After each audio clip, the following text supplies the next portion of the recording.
You're watching HuffPost Live. I'm Alex Miranda. She's only 18 years old, but you've already seen her in everything from Kick-Ass to The Equalizer, so much in between.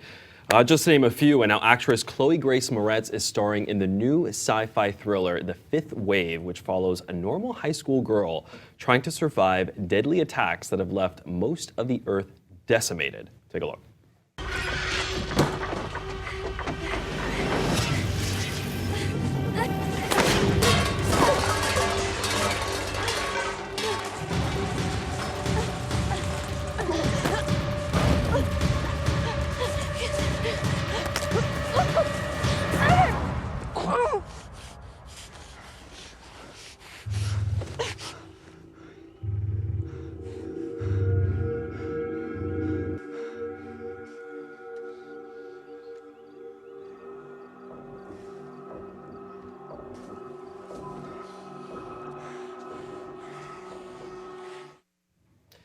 And Chloe Grace Moretz is here with me now.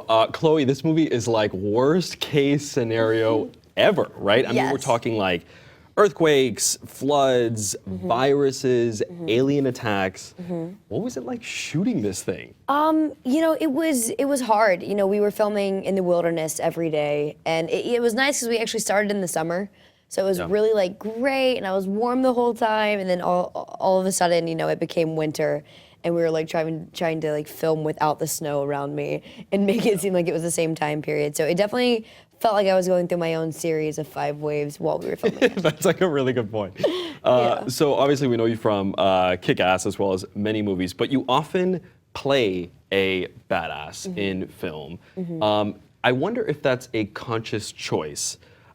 You saying, look, women can be just as strong and kick ass as men in cinema, as well as in real life? Or is it that just you like to run around, punch people, kick ass all the time? Like, I don't know.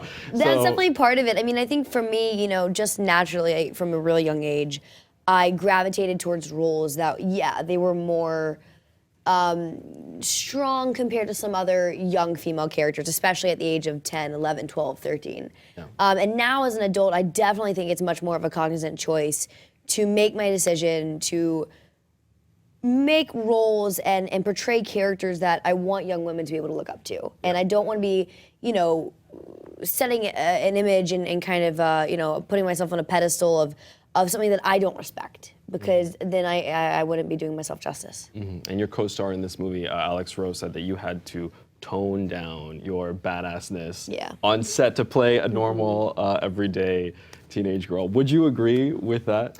Yeah, actually, it was pretty funny because I was having to constantly be reminded by my director that, you know, you don't know how to handle a weapon. You've never shot a gun before. You don't know what you're doing. You know, stop acting like you're very much so in control of yourself. So it was kind of the opposite of what I usually do on films, which is gain more knowledge about my physicality and stuff. I was actually having to forget everything that I know. Yeah, that must be difficult. And throughout the movie, Cassie is, after, you know, the last normal day of her life, Cassie is doing everything she can to help save her little brother. Yeah. How difficult does that become for her throughout the movie as it progresses?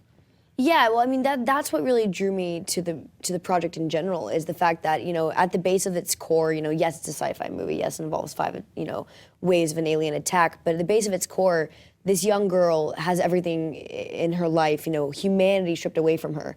Her, you know, her mother and father are taken away from her, and then it's just her and her brother, and then eventually her brother is taken away from her. And the whole story accumulates around this young woman fighting for humanity by trying to save her brother's childhood, in a sense, and piece back together their family one by one. I wonder if this related to you, the storyline, on a personal level. I loved reading your interview in Glamour magazine in 2013 about your brothers and how you said that they were treated horrifically for being gay when they were young. And even though you were younger than they were at the time, you're the youngest in the family, you have 4 brothers, did you feel protective in a way that you had to save them, in a sense, from people around them? Definitely in the beginning, it was almost a confusion on my part as to why anyone even cared. That was kind of my big thing as a kid. I was like, well, why do they even care who they find is cute or who they want to kiss? Like, that's the way I kind of looked at it. I was like, well, I mean, it wouldn't matter if I wanted to kiss a girl compared to if I want to kiss a boy. I mean, it doesn't matter. My mom doesn't care, so why do these parents care? Why do those kids care? Why do they make fun of them for it? And so eventually, the way my family has always been is no matter what it is, whether you're gay, whether it's just because you don't like a sport, whatever it is, we stick up for one another. So I immediately started filling that role from a really young age because I was on a platform to where people would listen to me and they would hear what I was saying. So I could defend them on a even larger scale by promoting it in magazines and interviews and speaking about it on social media and just trying to promote equality. You know what I mean? For all the causes that I kind of have become inclined to promote. When I told my sisters that I was gay, not that they weren't before, but I felt in the years after, and I was crying about this in the speech at my sister's wedding like last month, but that I felt that they became even more compassionate, even more protective, and even more motherly toward me and toward other people. So I'm wondering how it might have changed you to be exposed to LGBT people from 100%. A young age, because oftentimes it's all about ignorance, right? Exactly. So do you feel that it changed you as a young girl and now a young woman? Well, yeah, I mean, I was 11 years old, so effectively all of my, most of my real childhood and adulthood coming into who I am had been, then from there on out, it had been with two gay brothers. And so I grew up in a world where I was automatically, pro-equality on all fronts, but especially with the LGBTQ plus community. Now, that was something that I had always felt so fervently about because I also had another one of my close friends. He came out as gay when he was probably 17. And, he came out to my friend and I, and it's, we had always felt this protection over them, just to try to kind of promote what it meant to just be able to love who you want to love, because I feel like we put so many labels on so many things in our society, and my big issue is not just the fact that, people are against LGBT, it's the fact that we even have to come out and say who we're interested in.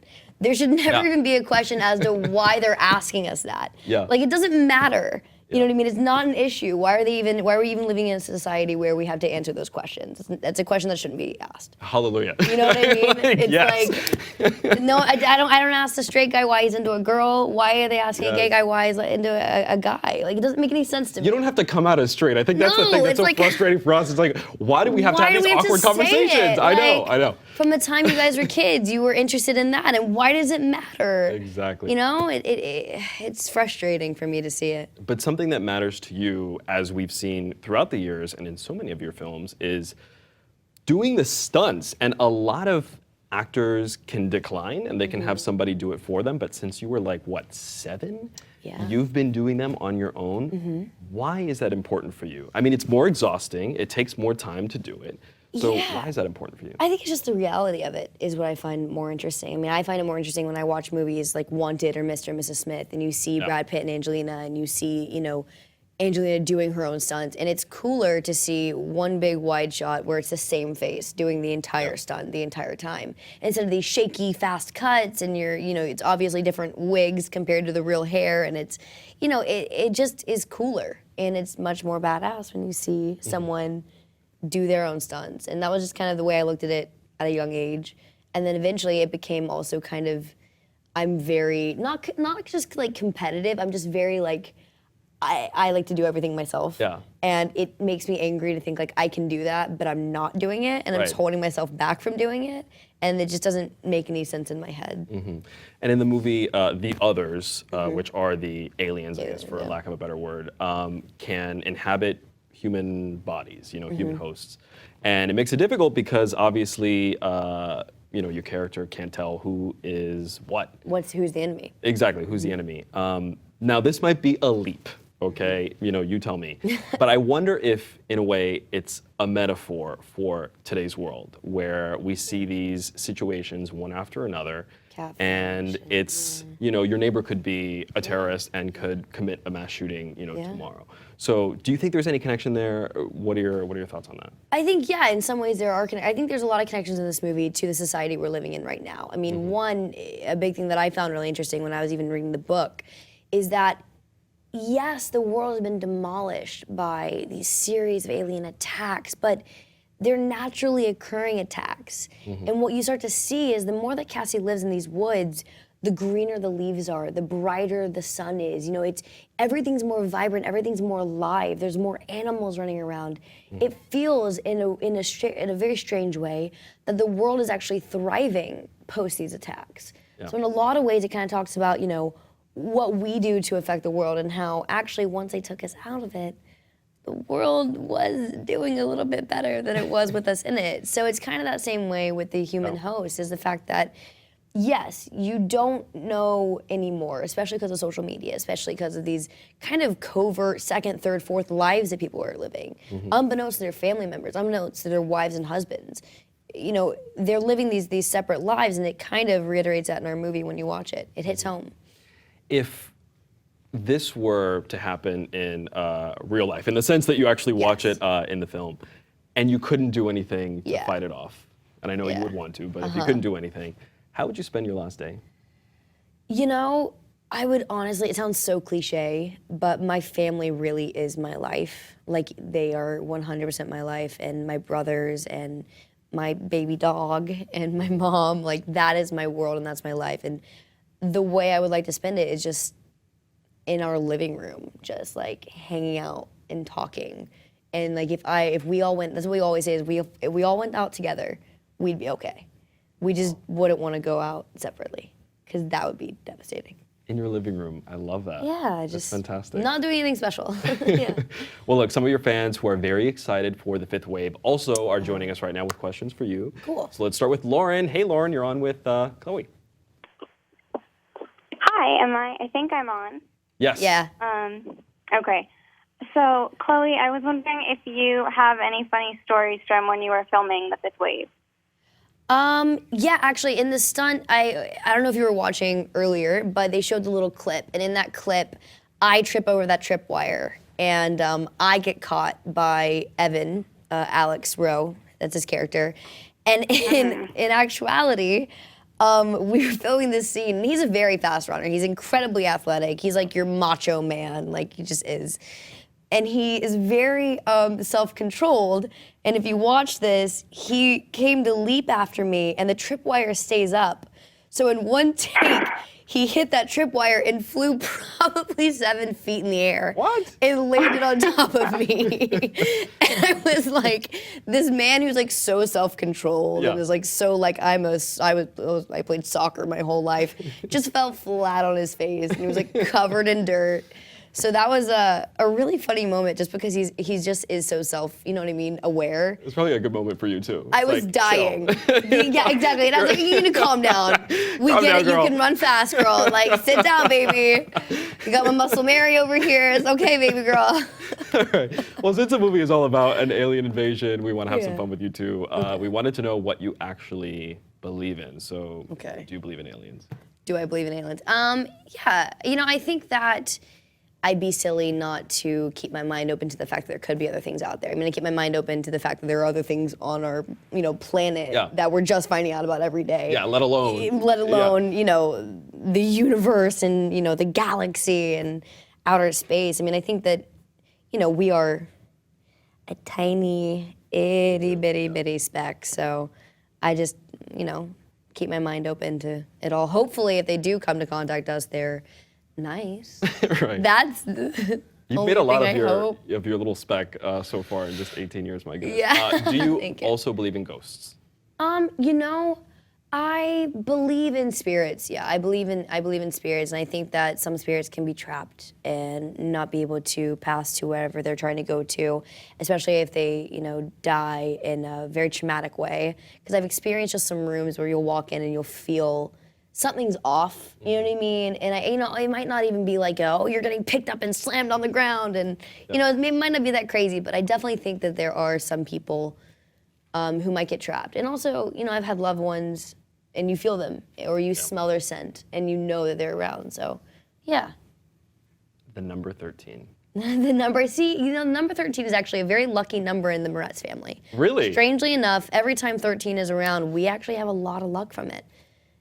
I don't know why. There you go. Well, it has its own just power in the the opposite way it direction. is for us. Here we go. Do you believe in love at first sight? I believe in I believe that there can be an energy between two people that is unexplainable. And in that first kiss, I feel like there's definitely